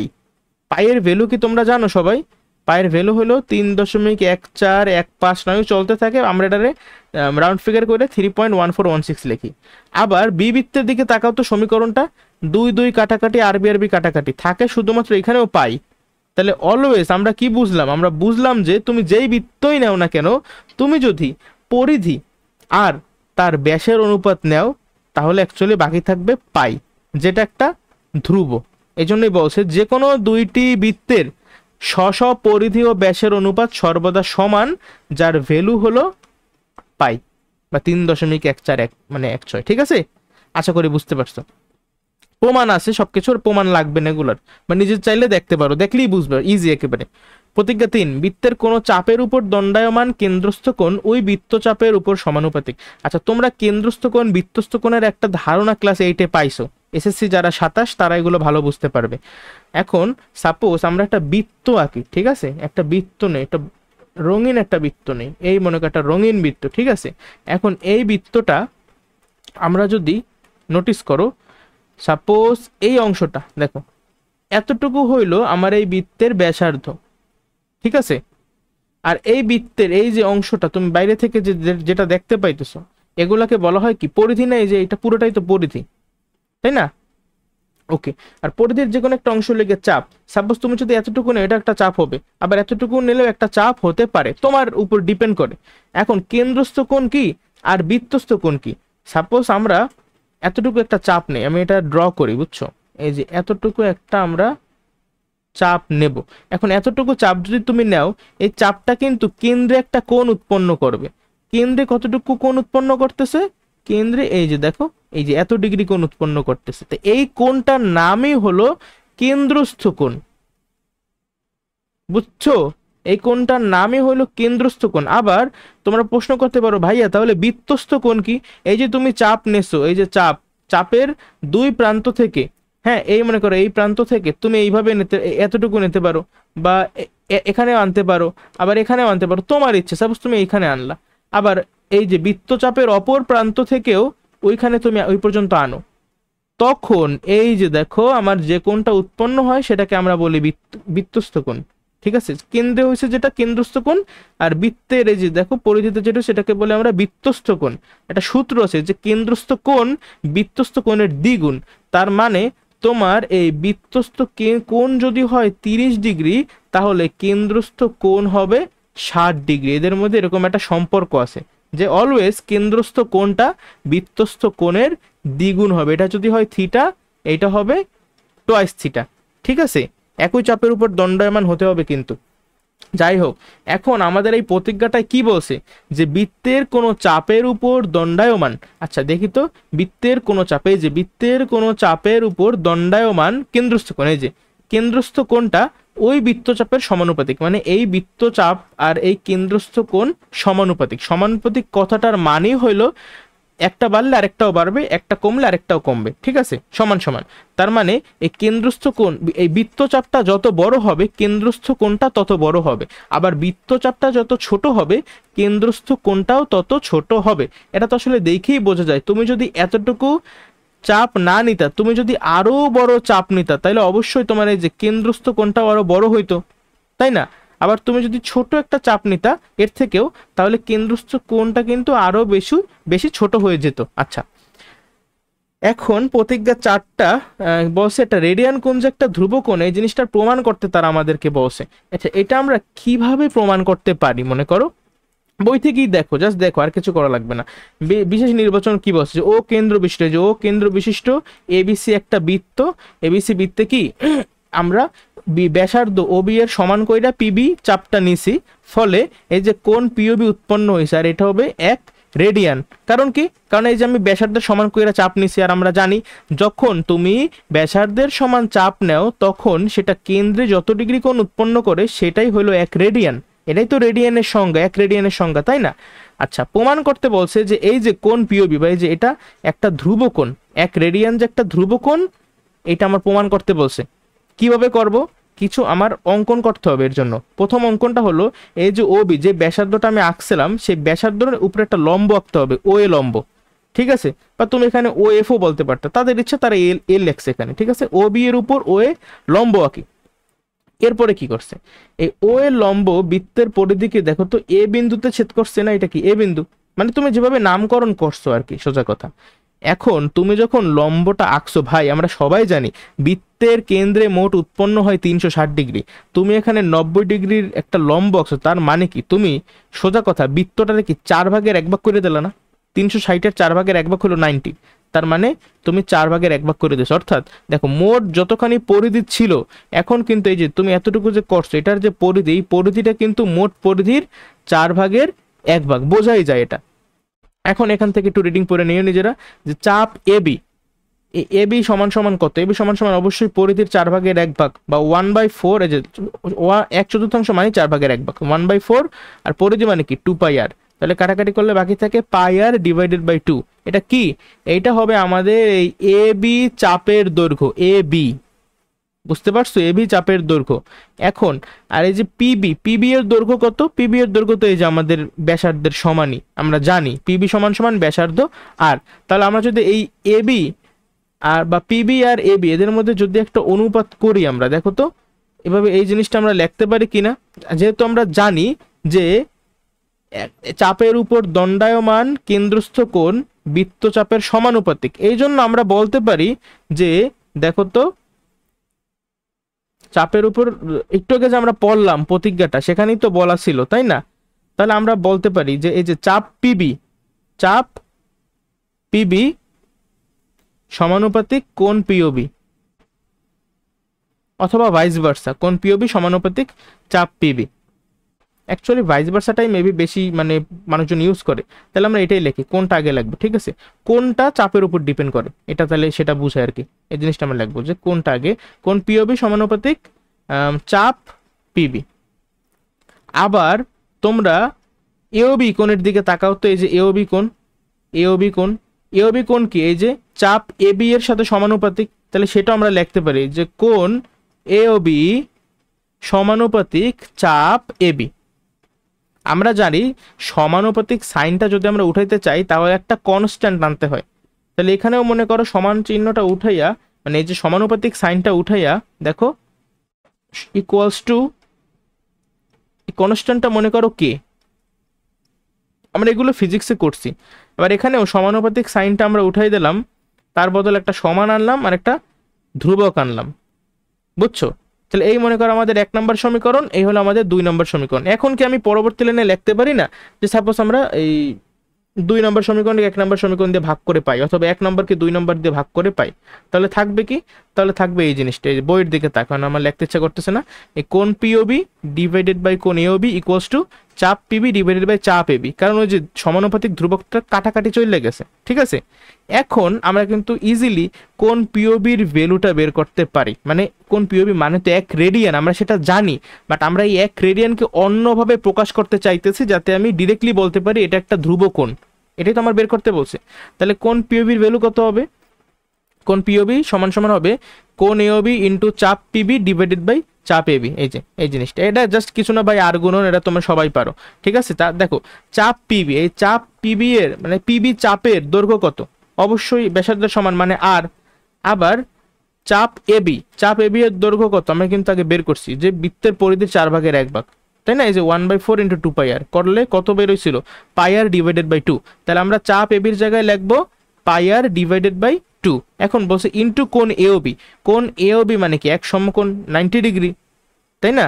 সেই জিনিসটাকে আমরা এখানে লিখলাম 1 সমকোণ। এরপর তুমি যখন কাটাকাটি করলা থাকবে শুধুমাত্র এই জিনিসটা 2 ডিভাইডেড বাই পাই সমকোণ, ঠিক আছে, এত থাকবে। এখন তুমি আমারে বলো এই 2 একটা কি ধ্রুবক বা একটা কনস্ট্যান্ট নাম্বার, পাইও কিন্তু একটা কনস্ট্যান্ট নাম্বার, আর সমকোণ মানে তো 90 ডিগ্রি, এটা একটা কনস্ট্যান্ট। তাহলে এই যে সমকোণ পাই এগুলো সব কি ধ্রুবক, তাইলে এই পিওবি কোণ পিওবিটাও একটা ধ্রুবক। তার মানে তুমি বড় বৃত্ত আঁকো আর ছোট বৃত্ত আঁকো, 1 রেডিয়ান এই ভ্যালুটা একটা ধ্রুবক, একটা নির্দিষ্ট ভ্যালু আছে এইটার, ঠিক আছে। কারো কোনো সমস্যা আশা করি নাই, থাকলে আরেকবার পার্টটা দেখে নেবা। আচ্ছা, প্রতিজ্ঞা 5-এ কি বলা হয়েছে লক্ষ্য করি, আর ব্যাসার্ধের কোনো বৃত্তে এস দৈর্ঘ্যের এই জিনিসটা হলো আমাদের এই 8.1 এর সব থেকে ইম্পর্টেন্ট সূত্র, এইটা আমাদের লাগবেই লাগবে, আর কিছু লাগুক বা না লাগুক, এস সমান সমান আর থিটা। এইটার একটা ফর্ম তোমরা সম্ভবত ক্লাস 8-এ শিক্ষা আসছো। ক্লাস 8-এ আমার যদি ঠিকভাবে মনে পড়ে তাহলে এরকম একটা সূত্র ছিল যে তোমাদের বৃত্তের একটা চ্যাপ্টার ছিল, ঠিক আছে। সেই বৃত্তের একটা চ্যাপ্টারে পরিধিতে আচ্ছা বৃত্তকলার ক্ষেত্রফল মনে পড়ে, বৃত্তচাপের দৈর্ঘ্য আর বৃত্তকলার ক্ষেত্রফল, এরকম দুটো সূত্র ছিল। এই যে দেখো আমি লেখা ফেলাই খাতায়, বৃত্তচাপের দৈর্ঘ্য এটা ছিল, দেখো বৃত্তচাপ কি আমাদের পরিধির একটা অংশ, তাই না। তাহলে এই জন্য 2 পাই আর ইন্টু কত ভাগের কত ভাগ, অ্যাঙ্গেল তৈরি করে 360 ডিগ্রি, আর আমরা ধরে নিই থিটা ডিগ্রি কোণ উৎপন্ন করছে। থিটার ভ্যালু যে কোনো কিছু হইতে পারে, 1 degree 2 degree 3 degree 270 degree anything, ঠিক আছে। এটা ছিল আমাদের বৃত্তচাপের দৈর্ঘ্যের সূত্র। আর এটা ছিল বৃত্তকলা, এগুলো তোমরা যারা এসএসসি 27 তারা খুব ভালোভাবে বুঝতে পারার কথা। বৃত্তকলার ক্ষেত্রফলের একটা সূত্র ছিল, দেখো বৃত্তকলা এটা কিন্তু আমাদের বৃত্তেরই বৃত্তের একটা অংশ, তাই না? তাহলে আমরা বৃত্তের ক্ষেত্রফল কত, pi r square, pi r square into theta by 360। এই যে এই সূত্রটা কিন্তু তোমাদের এইটি ছিল অ্যাকচুয়ালি। এখন এই যে আমরা লিখছি না যে আর ব্যাসার্ধের কোনো বৃত্তে এস দৈর্ঘ্যের কোনো চাপ কেন্দ্রে থিটা পরিমাণ উৎপন্ন করলে এস সমান সমান আর থিটা, অর্থাৎ আমরা বৃত্তচাপটা লিখছি কি এস সমান সমান আর থিটা। এখন অনেকে প্রশ্ন করতে পারে, ভাই আমি আগে সূত্র শিখছিলাম যে বৃত্তচাপের দৈর্ঘ্য বের করার সূত্র এইটা, আর আপনি এখন এই নিচে যেটা লিখছি না এটা তোমাদের এখন লাগবে না, এটা লাগবে সম্ভবত জেনারেল ম্যাথের 16 কতটা মন নাই, বাট পরিমিতিতেই লাগার কথা এটা, ঠিক আছে, বৃত্তকলার ক্ষেত্রফলের সূত্র। আর এই যে 2 পাই আর, এখন অনেকেই মনে করতে পারে ভাই আপনি বললেন এই জিনিসটা, আর এই আমাদের বইতে লেখা এস সমান সমান আর থিটা, তাহলে হিসাব তো মেলতেছে না। হিসাবটা মেলবে। এই যে থিটা ভাই, এই থিটা একটু কাহিনী আছে, এই থিটাটা কিন্তু ডিগ্রি এককে না। ওই যে বলছিলাম আমি যে কোন পরিমাপের দুই রকমের পদ্ধতি আছে, একটা হলো কি বৃত্তীয় পরিমাপ, আরেকটা হলো কি আমাদের ষাটমূলক পদ্ধতি, তাই না?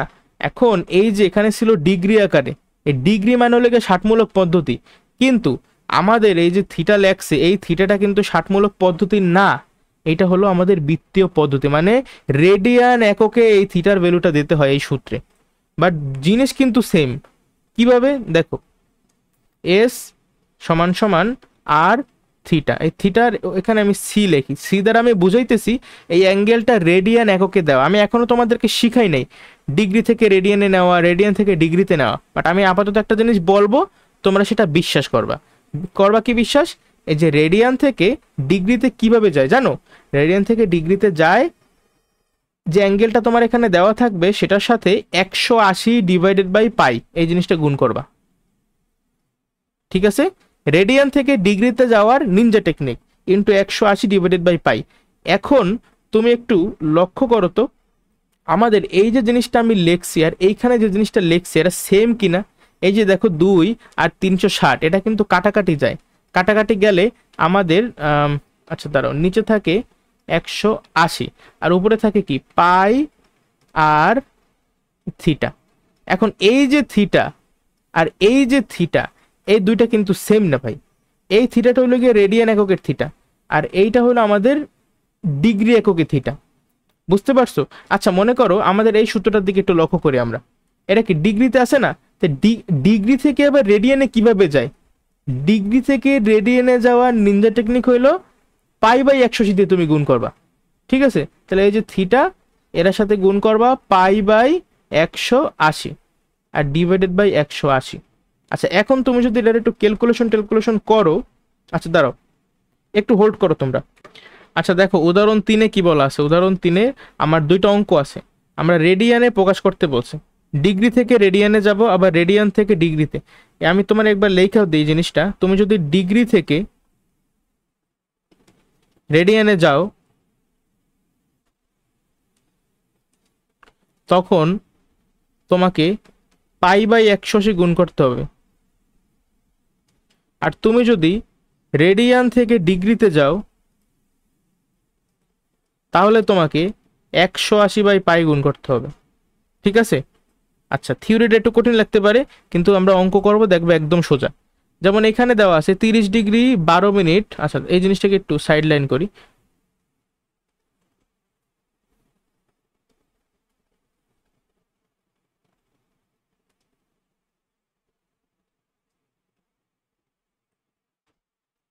আচ্ছা দেখো প্রথম অঙ্কটা উদাহরণের, আমার ডিগ্রি মিনিট আর সেকেন্ড, এই যে ভালো কথা, এই যে একটা দাগ দেখছো 30-এর পরে কিন্তু লেখা ডিগ্রি, কিন্তু 12-র পরে একটা দাগ, এই একটা দাগ মানে এটা মিনিট, 12 মিনিট। আর পরবর্তীতে বলছে 36-এর উপরে দুইটা দাগ দিয়েছে, দুইটা দাগ দ্বারা বোঝায় সেকেন্ড, 36 সেকেন্ড 12 মিনিট 30 ডিগ্রি। এখন আমরা কিন্তু ছোটবেলায় এরকম একক রূপান্তরের অঙ্ক করছিলাম, ঠিক আছে?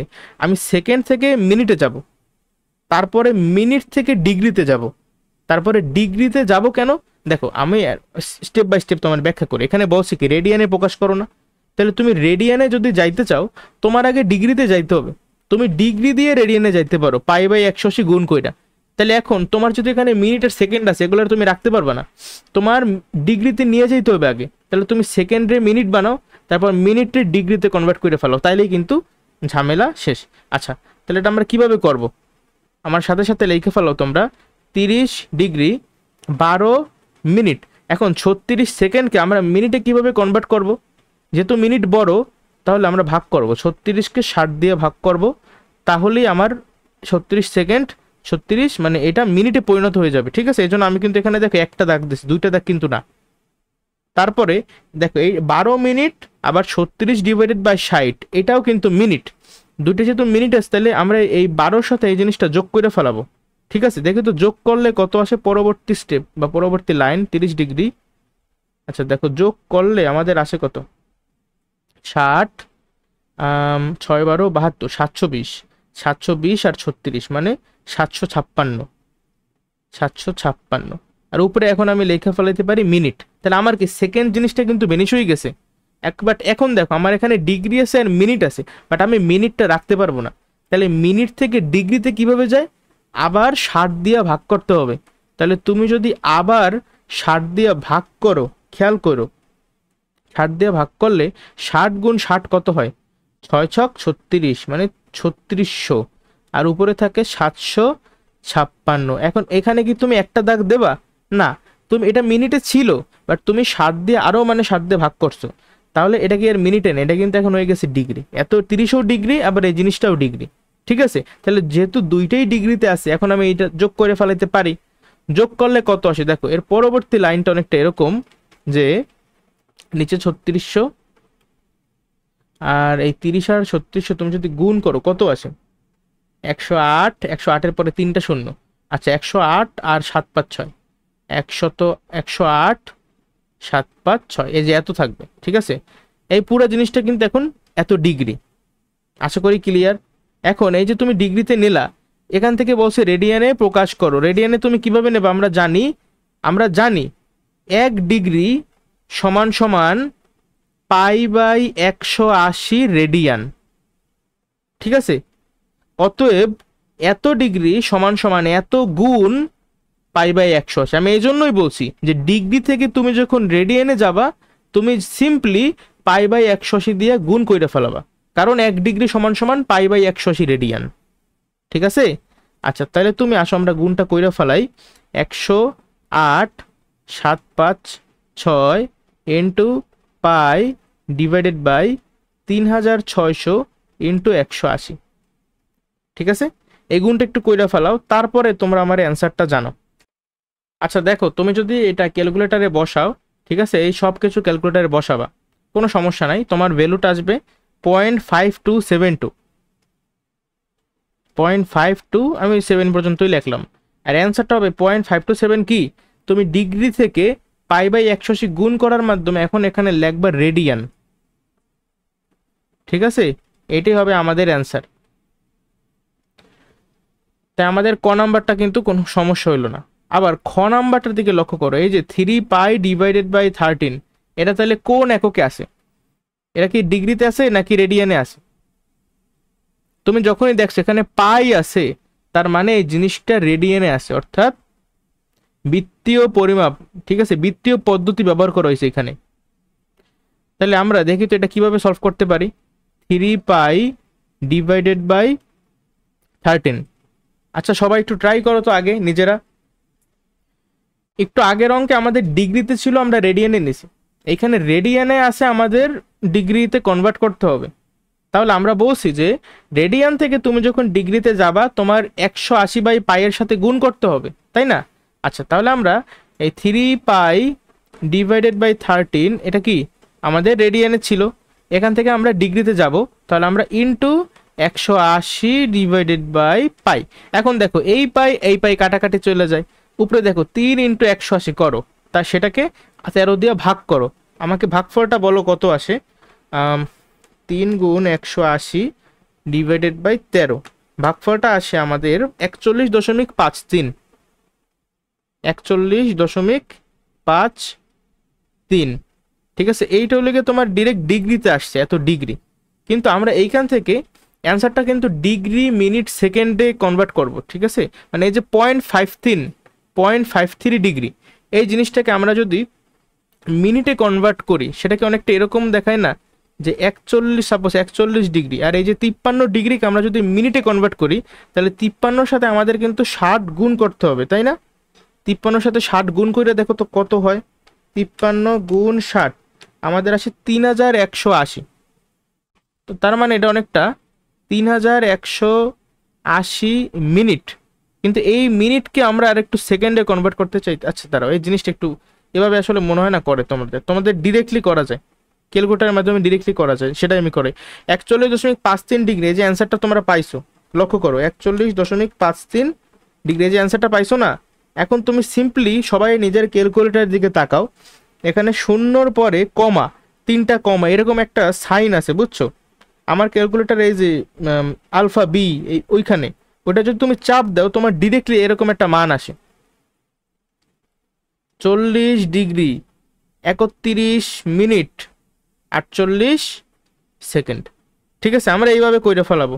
এখন আমি বলছি না কমা কমা কমা কমা মানে হলো কি, প্রথম যে একটা গোল্লা ওটা ওটা দিয়ে বুঝায় ডিগ্রি, পরবর্তী কমাটা দিয়ে বুঝায় মিনিট, আর তারপরে আরো দুইটা কোনো কমা সেটা দিয়ে বুঝাইতেছে সেকেন্ড। তাহলে 40 ডিগ্রি 31 মিনিট 48 সেকেন্ড। সম্ভবত এটা ক্যালকুলেটারের মাধ্যমেই করতে হবে, কারণ নাইলে তো একটু মানে বড় হয়ে যায় জিনিসটা। ঠিক আছে, তোমরা বই থেকে একটু দেখো যে বইয়ে এক্স্যাক্টলি কিভাবে করছে। এরপরে আমাদের আছে উদাহরণ 4। আচ্ছা, উদাহরণ 4 থেকে বাকি উদাহরণ প্লাস অনুশীলন এগুলো আমরা নেক্সট ক্লাসে চেষ্টা করবো না। আশা করি তোমরা ভিডিওটা বুঝছো সবাই। ঠিক আছে, যদি ভিডিও বুঝে থাকো তাহলে প্লিজ লাইক কমেন্ট শেয়ার করে ফেলাইও, আর বন্ধুদের মাঝে শেয়ার করো। তাহলে আজ আমি যাচ্ছি, সবাই ভালো থাকো, অপরকেও ভালো রাখো। আসসালামু আলাইকুম।